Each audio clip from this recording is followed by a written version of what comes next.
So day 2 for me in Vegas was actually day 1 for the convention being open to all participants. We have this lovely schedule to let us know where and when things will be going on, color coded so that we can conveniently look at what day and what type of event we would be able to attend.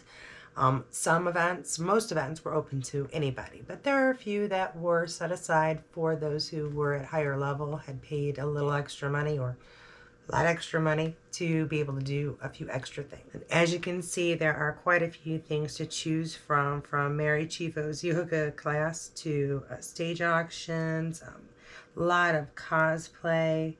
Things that I found out real quickly was that if you wanted to, say, wait and watch an open panel on YouTube later, it was sometimes a really good time to go to the vendor section and go see who was there for autographs.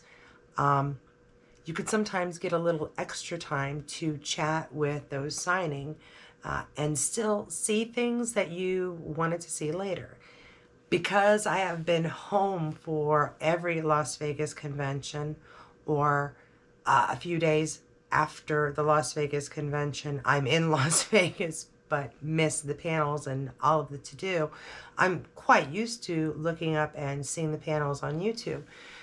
So the first day I did sit through quite a few of the panels, but those that were on stage were also people that I was later or had earlier been able to meet and speak to, which was obviously quite exciting for myself. Chase Masterson sort of acted as the master of ceremonies for quite a few things, including some of the entertainment in the evenings with the Roddenberrys.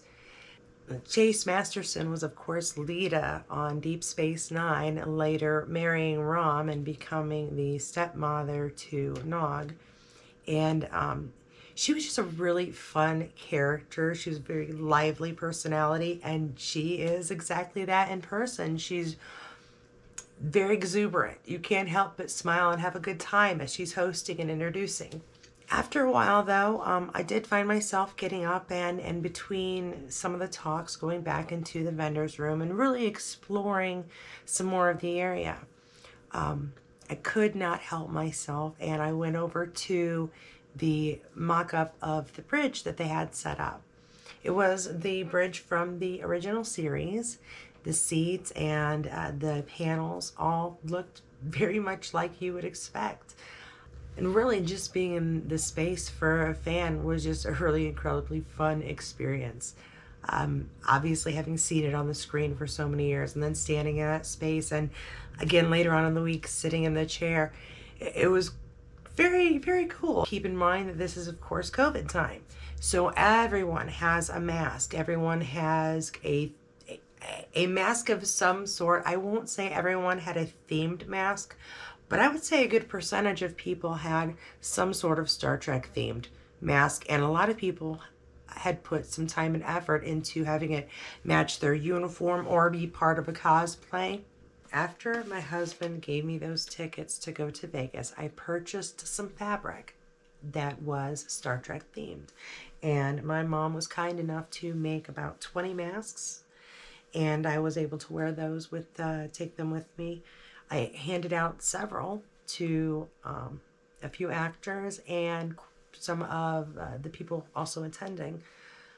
In an instance or two, I was able to hand them back as sort of a surprise gift to someone who surprised me with a gift, which was very nice.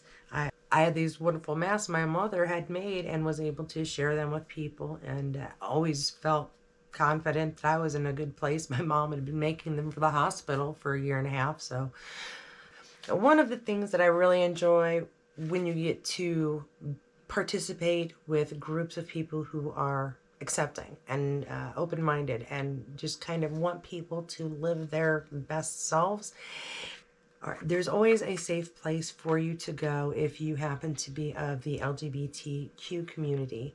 And if you prefer some extra letters in that, I completely understand. I'm old.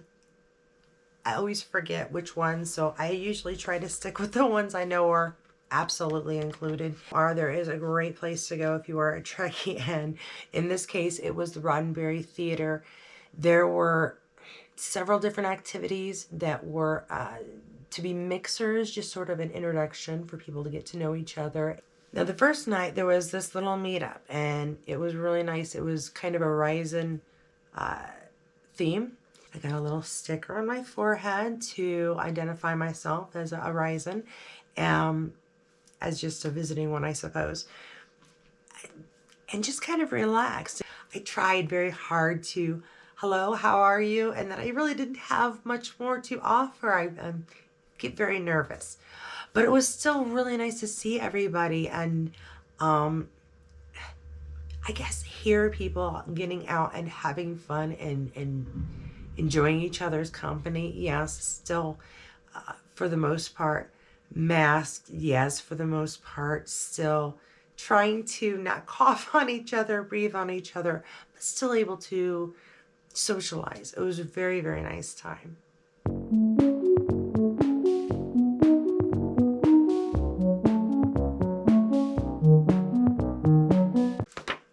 So Thursday night there was a dinner, and I honestly can't remember if that's one of the ones that I went to or not.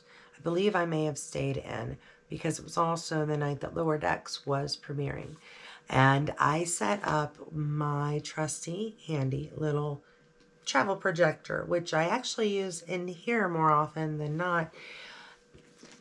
There was this perfect little wall right next to the television set. And because I had my telephone, my projector, and my travel size Surface, which is obviously fairly travel size for anybody, I had my own little media center there. I always seem to bring my projector and a small speaker with me just in case the local entertainment isn't spectacular. And while I usually enjoy the crime channels in Vegas, there's no way